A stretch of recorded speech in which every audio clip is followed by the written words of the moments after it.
Assalamualaikum warahmatullahi wabarakatuh. Alhamdulillahi rabbil alamin. Wassalatu wassalamu ala ashrafil anbiya'i wal mursalin Sayyidina wa maulana Muhammadin wa ala alihi wa sahbihi ajma'in, amma ba'd.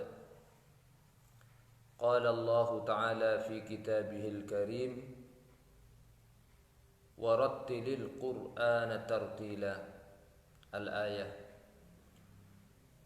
Kepada semua kawan-kawan, ila jami akhwani, kepada semua kawan-kawan yang saya hormati, pertama kita bersyukur kepada Allah, kita pada kesempatan sekarang ini, di siang hari ini, kita diberi kesehatan.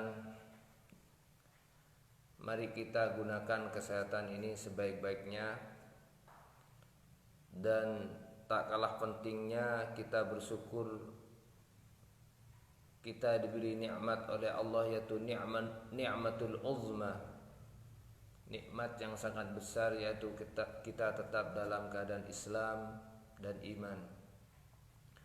Salawat dan salam mudah-mudahan tetap tercurah ruah kepada junjungan kita Nabi besar Muhammad sallallahu alaihi wasallam.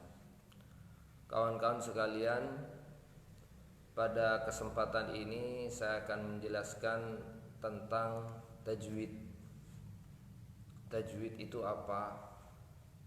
Kemudian landasan hukumnya itu apa?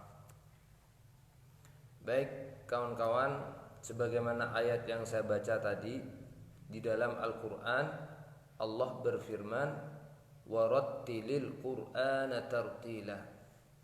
Itulah pijakan atau dasar, landasan bahwasanya likulli talin, likulli qira'in, likulli qari'in,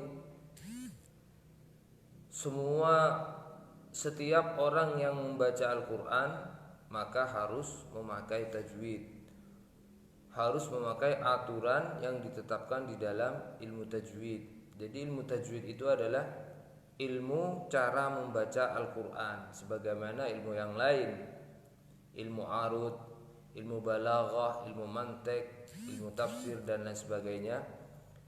Adapun ilmu tajwid itu adalah cara membaca Al-Quran. Allah berfirman, warattilil Qur'ana tartila. Warattil, di sana ada kata-kata rattil. Kita tahu rattil itu adalah amar dari madi rattala yurattilu tartilan. Amarnya berupa rattil. Warattilil Qur'ana tartila. Di sini ada tartila. Tartila itu merupakan masdar daripada rattala, yang faedahnya di sana adalah menguatkan kalau kita itu betul-betul harus bertajwid di dalam membaca Al-Quran. Warattil, ulama menafsiri daripada rattil itu adalah dengan kata-kata jawid, ay jawidhu tajwidan. Bacalah Al-Quran itu dengan tajwid. Jadi siapapun saja orang yang membaca Al-Quran harus mengikuti aturan dalam ilmu tajwid. Adapun belajar ilmu tajwid itu hukumnya fardu kifayah. Sedangkan membaca Al-Quran dengan tajwid, maka itu hukumnya fardu ain. Sebagaimana Imam Jazari dalam kitabnya itu, wal akhdhu bit tajwidi hatmun lazimun, man lam yujawwidil Qur'ana athimu. Wal akhdhu bit tajwidi hatmun lazimu. Jadi setiap orang membaca Al-Quran harus pakai tajwid. Siapapun saja yang membaca Al-Quran harus bertajwid. Karena apa?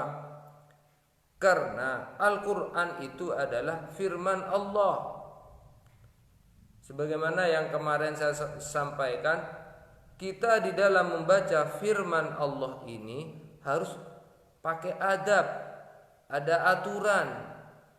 pakai adab, baik itu fil qalb, adab di dalam hati, yaitu membersihkan niat ibadah, dan adab secara zahir, yaitu cara melafadzkan. Karena dengan melafatkan Al-Quran dengan betul, itu sudah ikut terhadap perintah Allah sebagaimana di dalam Al-Quran.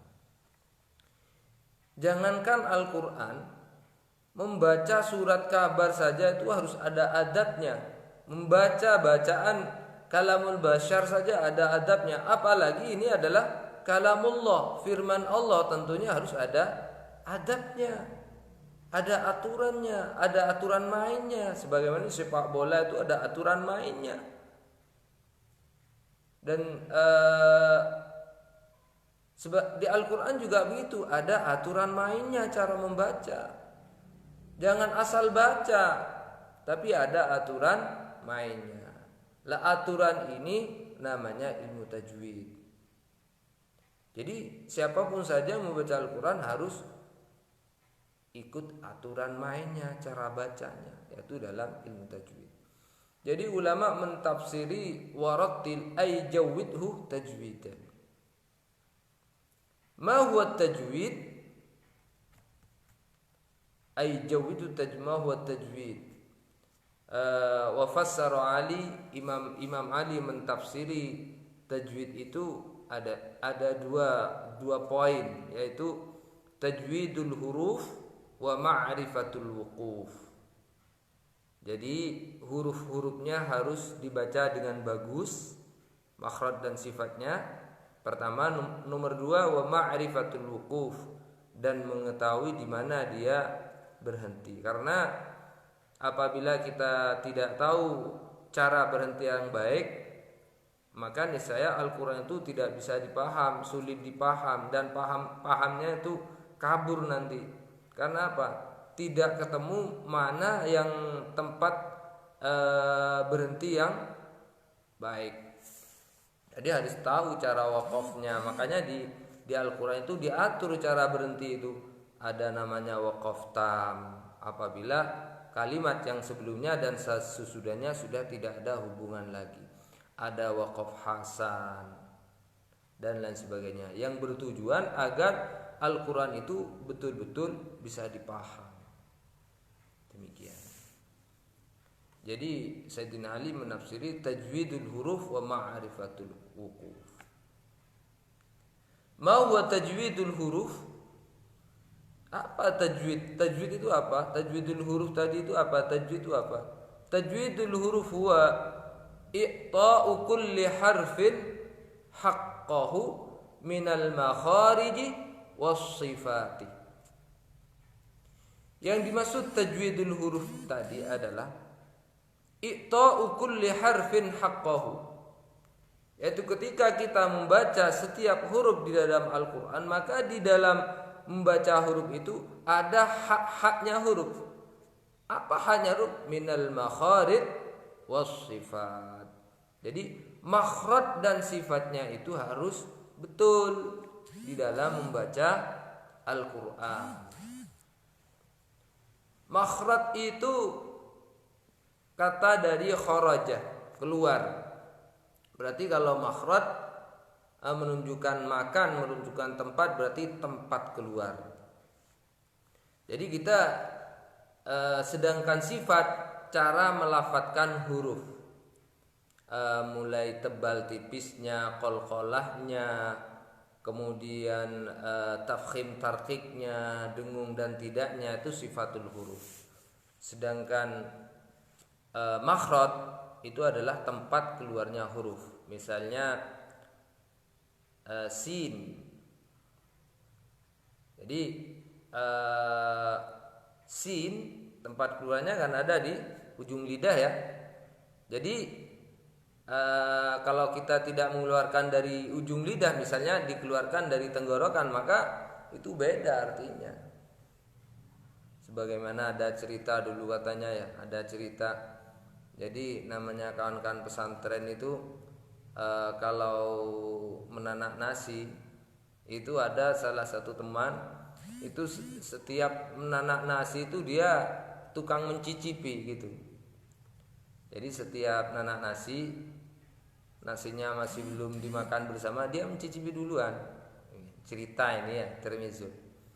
Akhirnya pas waktu makan, waktu panas-panas dia mencicipi makanan kan sedang panas-panasnya ya, sedang ada di di atas wajan ya.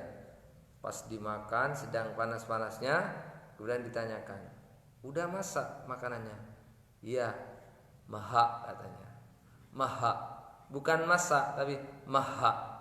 Itu akhirnya itu mengeluarkan huruf sin atau huruf s dikeluarkan dari tenggorokan. Padahal tenggorokan itu halqiyah.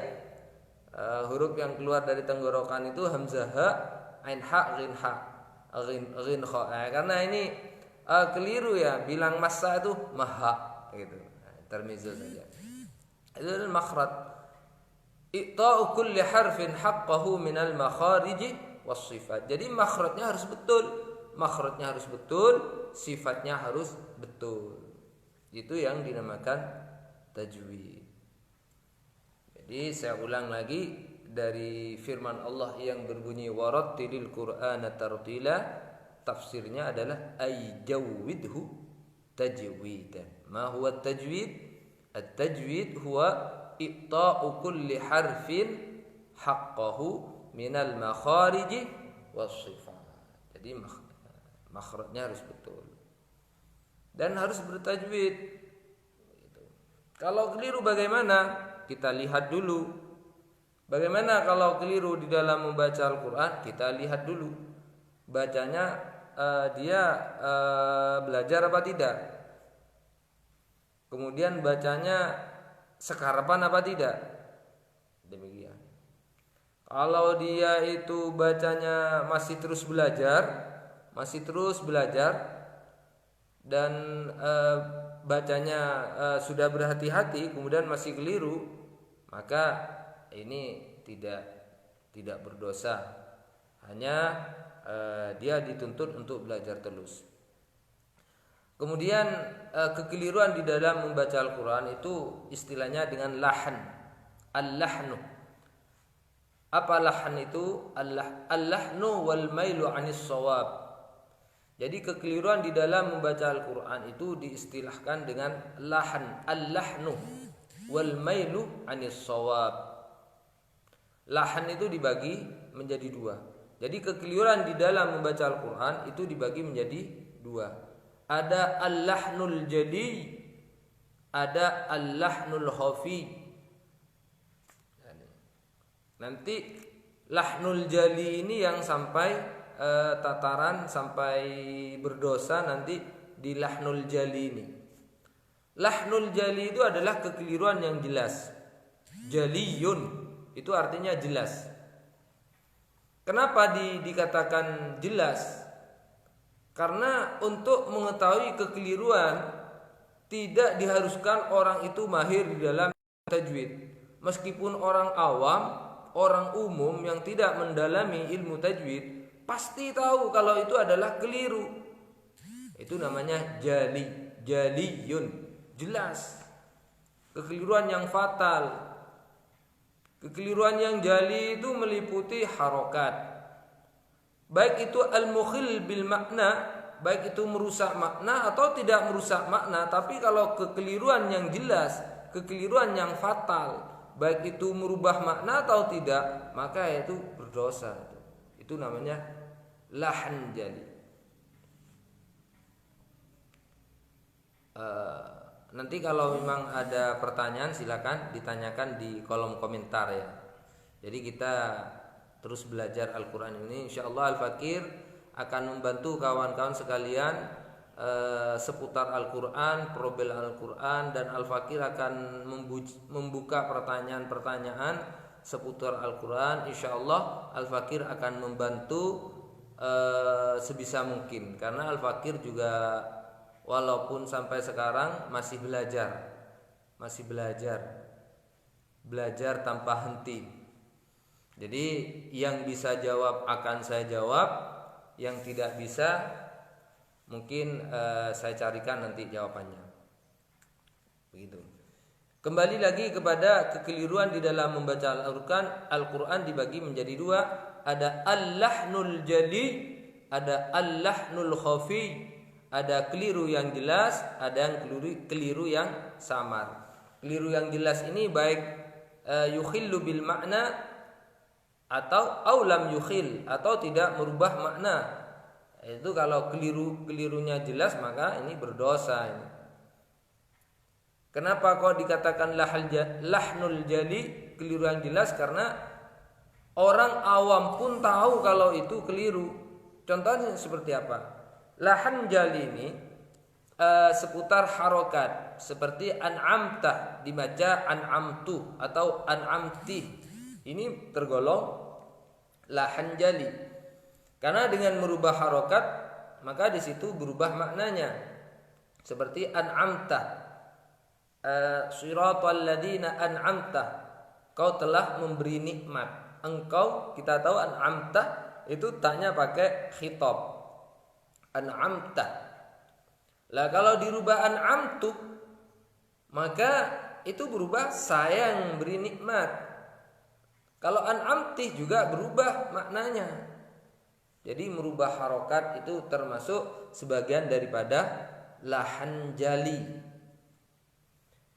Baik itu merubah makna atau tidak. Contohnya merubah makna seperti barusan ini, an'amta, engkau telah memberi nikmat. Kalau an'amtu, saya yang telah memberi nikmat. Atau tidak merubah makna seperti alhamdulillahu. Lillahu, mestinya lillahi itu dibaca lillahu. Maka itu termasuk lahan jali, berdosa karena merubah harokat. Meskipun artinya tidak berubah, lillahi milik Allah, lillahu juga milik Allah. Ini termasuk lahan jali. Terus merubah huruf. Huruf dirubah maka tergolong lahan jali. Karena dengan merubah huruf maka artinya juga berubah. Begitu. Seperti Rabbil alamin. Rabbil alamin, Tuhan alam semesta. Al-alamin itu alam. Lah kalau ain ini diganti hamzah, Rabbil alamin, alamin, maka nanti berubah artinya. Lah ini tergolong lahan jali. Untuk itu berhati-hatilah di dalam membaca Al-Quran. Harus berusaha untuk baik, berusaha untuk betul. Dan belajar Al-Quran itu bukan saat kita masih TPQ dan sekolah madrasah saja. Walau sampai kapanpun, sampai mata, kapan? Ila mata, sampai kapan? Ya sampai mati. Kita kalau masih belum betul bacaan Al-Qur'annya harus tetap belajar. Harus tetap belajar meskipun sudah usia, sudah tua, harus tetap belajar. kalau masih belum bisa. Karena ini adalah kitab kita, Al-Qur'an ini adalah kitab kita. Demikian. Terus merubah huruf ya, tadi sudah dijelaskan merubah huruf itu juga berdosa. Apabila dia bacanya sekarpan dan tidak mau belajar dia. Kalau mau belajar maka dia masih tidak berdosa. Tapi kalau dia sudah tidak mau belajar, apalagi merasa dirinya sudah betul dan bacanya taksir, sembrono, maka berdosa dia. Karena baca Al-Quran itu bagi siapapun wajib bertajwid. Ini lahan jali, merubah harokat, merubah huruf atau merubah kalimat. Ya'malun dibaca ya'lamun. Ini kalimatnya dirubah. Ya'malun ya'lamun. Ini berdosa juga. Atau memanjangkan yang pendek dan memendekkan yang panjang. Ini juga tergolong lahan jali. Nah ini sering kita itu memanjangkan yang pendek dan membaca pendek yang panjang. Alhamdulillahi Rabbil alamin. Nah ini itu termasuk memanjangkan yang pendek dan memendekkan yang panjang. Jadi yang panjang dibaca panjang, yang pendek dibaca pendek. Ini adalah sebagian daripada lahan jali. Sedangkan lahan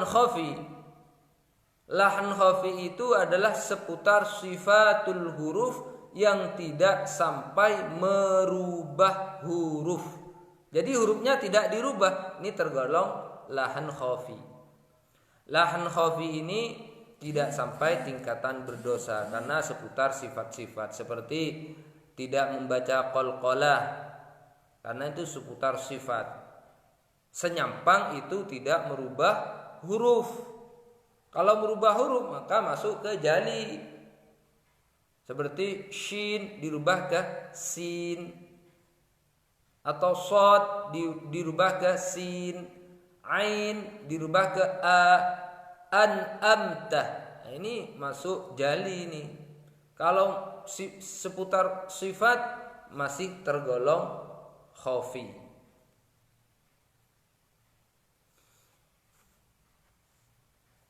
Nah, ini ada kawan-kawan saya yang muncul.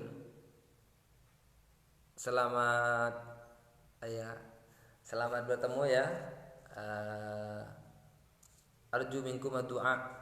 Salam doa. Ini ada Kang Ahmad, ada Ustadz Agus Nazim.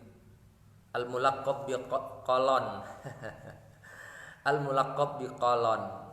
Ya, dulu waktu belajar qiraah sab'ah dengan saya, Ustadz Agus ini dijuluki dengan Qalon. Bilang qalun jadi Qalon. Maklum lisan Jawa. Terus ada Majid. Oke.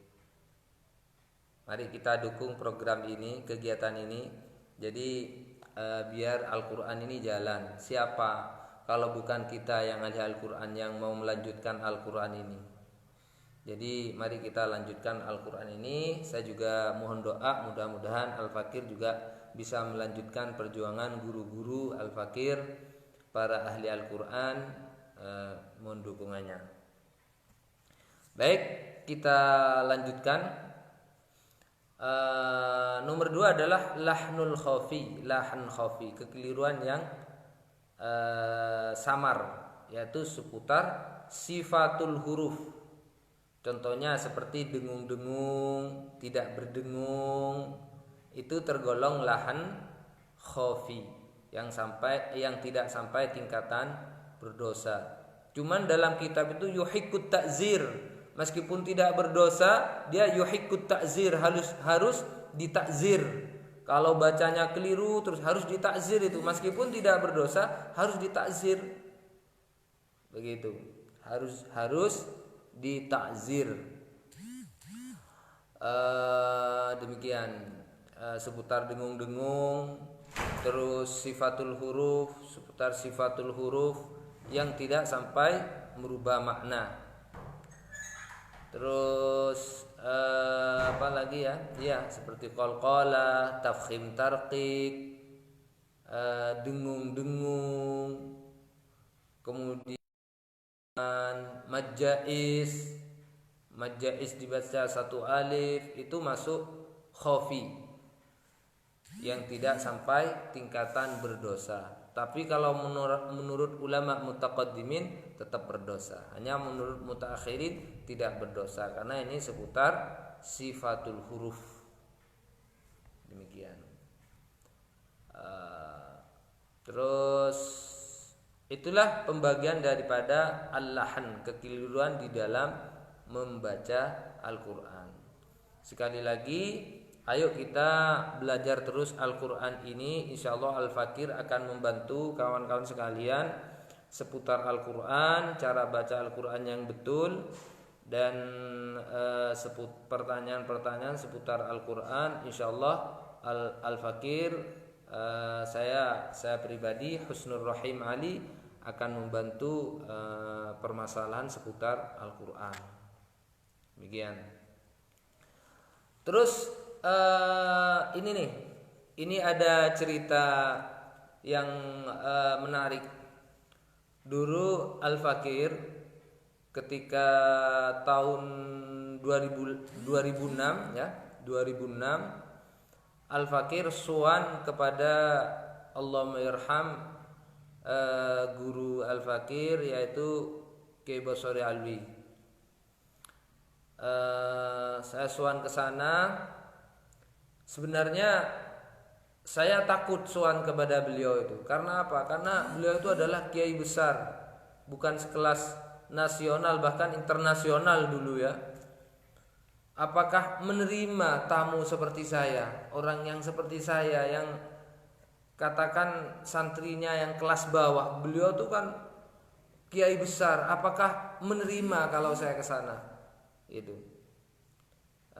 Cuman di dalam hati berkata, kalau kamu sakit di dalam Al-Quran, mau berobat kemana? Kalau kamu sakit di dalam Al-Quran, dalam baca Al-Quran, dalam penjelasan Al-Quran, mau berobat kemana kalau tidak berobat kepada ahlinya? Gitu. Akhirnya dari situ saya memberanikan diri untuk sowan kepada beliau. Sowan kepada beliau, ini cerita dulu ya. Ini cerita yang penuh dengan pelajaran berharga, sangat berharga sekali. Akhirnya saya sowan kepada beliau. Pertama ke pengurus tanya, Ustadz bagaimana cara Ustadz saya mau sowan kepada kiai, boleh apa tidak ya, diterima apa tidak ya? Oh sebentar, saya mau ke Haddam dulu. Hanya pengurus itu tanya ke Haddam, menyampaikan kalau ada tamu. Setelah itu kemudian saya dipersilahkan masuk ke dalam beliau. Itulah pertama kali saya bertahun-tahun mengaji kepada beliau, cuman tidak pernah sowan ke beliau. Sowan ke dalam maksudnya, tidak pernah tahu ke dalam beliau. Sowannya ya waktu beliau ada di pondok, di lokasi pondok itu sowan gitu. Akhirnya saya masuk sudah dengan berdebar-debar ya, rasa takut dan lain sebagainya. Cuman sebagaimana tadi itu dalam hati, kalau kamu sakit di dalam Al-Quran mau berobat kemana? Wong orang soleh itu memang harus kita kumpul sama orang soleh. Kita harus berkumpul sama orang baik-baik. Lah kalau tidak mau kumpul sama orang soleh, terus mau kumpul ke siapa? Mau mengeluh ke siapa kalau ada permasalahan di bidang Al-Quran? Akhirnya di situ saya duduk kemudian alhamdulillah beliau hadir, mau menemui saya. Beliau hadir. Beliau masya Allah itu adalah kenangan yang tidak pernah saya lupakan. Beliau dengan pakaian biasa duduk, kemudian beliau itu menyampaikan dengan bahasa yang lemah lembut, sangat menyejukkan hati, dengan nada suara yang lemah lembut. Masya Allah, ternyata saya masih bisa ya bertemu sama beliau. Akhirnya saya menyampaikan begini, mohon maaf Kiai, ada suatu yang mau saya sampaikan. Ya, ada apa? Begini Kiai, semisal saya ada pada suatu tempat, yang mana di tempat itu adat yang berlaku di tempat itu dalam acara khatmil Quran atau khataman Al-Quran, sehari baca Al-Quran khatam, itu bacanya cepat Kiai, sehingga kalau didengarkan itu seperti bukan bunyi Al-Quran, seperti bunyinya diesel. Hakim, Qadir, Hakim gitu. Saya sampaikan bagaimana Kiai, tapi saya tidak menyampaikan seperti itu, hanya contoh saja. Jadi saya menyampaikan kepada Kiai, bagaimana Kiai kalau saya ada dalam suatu tempat yang mana di tempat itu cara khatmil Qur'annya itu cepat, sehingga sudah tidak pakai tajwid lagi, bukan cuman hadir, cuman super hadir, ini sudah cepat, tidak pakai tajwid. Jangankan pakai tajwid, Al-Quran itu udah kedengaran gitu. Nah, akhirnya Kiai memberi jawaban begini. Beliau itu tutur sapanya halus sekali, tapi jangan macam-macam kalau keliru baca Al-Quran. Beliau itu langsung marah beliau itu.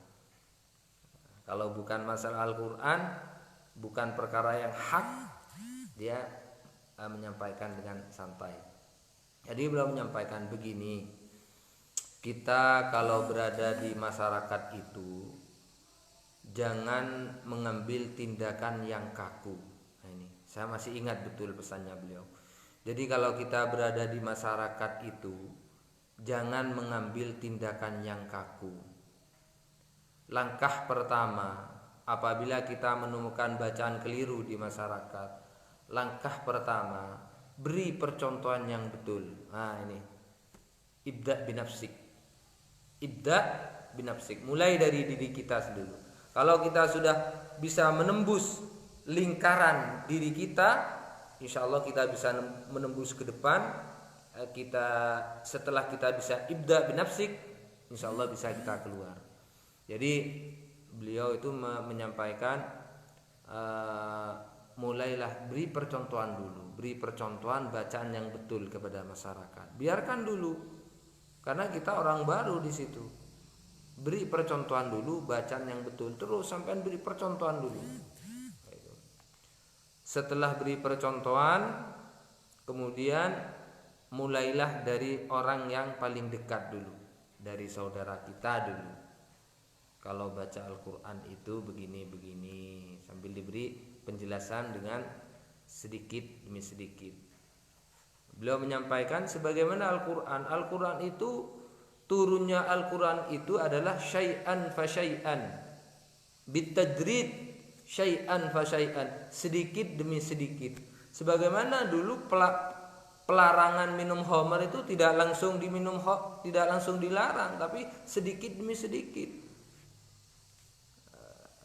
Apa itu fihi manafi'ul linnas wa itsmuhuma akbaru min naf'ihima. Ya.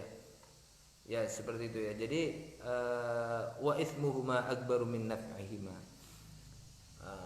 Ya insyaallah seperti itu. Jadi menurut beliau itu syai'an fa syai'an bitadrid. Sedikit demi sedikit. Kalau jadi pertama beri percontohan. Kemudian nomor 2, mulailah dari orang di sekitar kita, dari saudara kita, sambil diberi penjelasan. Kalau di kitab Sulam Safina itu dijelaskan wa mim ma'asil lisan al-lahnu fi qiraatil Qur'an. Dalam kitab Sulam Safinah, kitabnya orang dulu Sulam Safinah itu. Di situ termasuk sebagian daripada maksiatnya lisan adalah al-lahnu fi qiraatil Qur'an. Kekeliruan di dalam membaca Al-Qur'an. Itu termasuk mimma'asil lisan, sebagian daripada maksiatnya lisan. Itu jelaskan secara pelan dulu kepada orang-orang di sekitar kita, saudara kita, nanti lanjut ke teman kita, nanti dilanjut ke jemaah kita, pelan-pelan, syai'an fa syai'an bitadrid. Baru setelah kita itu sudah pengakuan di masyarakat, sudah ada pengakuan kalau kita itu memang bisa baca Al-Quran dan betul, memang ahli Al-Quran, baru bisa kita langsung perbaiki bacaannya. Jadi sedikit demi sedikit. Paling tidak itu kita ketika menemukan kekeliruan di dalam bacaan, paling tidak itu kita ingkar fil qalbi. Ingkar fil qalbi fa huwa min ad'af. Itu ad'aful iman itu. Iman yang paling lemah, ingkar bil qalbi. Kalau bisa perbaiki, kalau tidak bisa ingkar bil qalbi. Saya juga pernah baca di kitab Minahul Fikriyah. Minahul Fikriyah itu sarahnya Jazariyah. Di situ dijelaskan apabila kita menemukan bacaan Al-Quran keliru, ada orang keliru di dalam membaca Al-Quran, bagaimana langkah kita? Kalau kita tegur itu nanti terjadi takhosum, terjadi pertengkaran, lebih baik ingkar bil qalbih dulu. Jadi kalau sekiranya tidak terjadi pertengkaran, ya boleh langsung diperbaiki. Tapi sekiranya terjadi permusuhan, udah enggak usah ditegur, ingkar bil qalbih dulu, cari metode lain untuk memperbaiki. Demikian. Nah, itulah pesan beliau yang sangat berharga sekali. Untuk itu kawan-kawan sekalian, kalau kita ditempatkan pada satu tempat yang mana acara khotmil Qur'annya di situ banyak kekeliruan di dalam membaca Al-Qur'an, pertama kita beri percontohan dulu. Percontohan bagaimana cara baca Al-Qur'an yang cepat cuman dengan tajwid. Karena Al-Qur'an itu kan cara bacanya ada 3. Ada tahqiq, ada tadwir, ada hadr. Tahqiq itu sangat pelan. Kalau tadwir itu santai, santuy. Terus kalau hadr itu cepat. Cuman ketiga-tiganya itu harus bertajwid. Ya, jadi meskipun cepat harus bertajwid, lamban juga bertajwid. Demikian. Jadi seperti itu, apabila kita ditempatkan pada suatu tempat yang mana di situ cara baca khotmil Qur'annya itu cepat, maka pertama kita beri percontohan baca cepat cuman bertajwid. Nomor 2, sambil diberi pemahaman wa mim ma'asil lisan allahnu fi qiraatil Qur'an. Tapi itu kepada orang dekat kita, biar dia mau belajar Al-Qur'an dan mau berhati-hati di dalam membaca Al-Qur'an. Terus semakin melebar, baru kalau kita sudah ada pengakuan di masyarakat, baru langsung kita perbaiki. Mungkin demikian apa yang dapat kami sampaikan. Mudah-mudahan ini bermanfaat. Insyaallah Al-Fakir akan membantu kawan-kawan seputar Al-Qur'an. Jadi kalau butuh bantuan, pertanyaan atau yang tidak dipaham tentang Al-Qur'an, silakan hubungi Al-Fakir Husnul Rahim Ali. Demikian yang dapat kami sampaikan. Mudah-mudahan ini menjadi sedekah jariyah dari saya dan guru-guru saya sebelumnya, baik yang sudah ada atau yang sudah meninggal.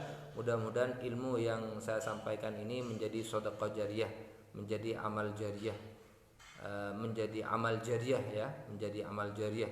Sebagaimana amal jariyah itu adalah ada sedekah jariyah, ada ilmin yuntafa'u bihi, ada waladin sholihin yad'ulah.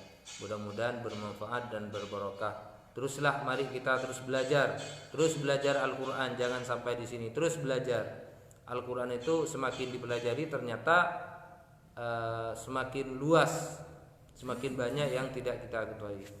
Mungkin cukup sekian, mudah-mudahan bermanfaat dan berbarokah untuk kita semua. Akhirul kalam, ihdinas siratal mustaqim. Assalamualaikum warahmatullahi wabarakatuh.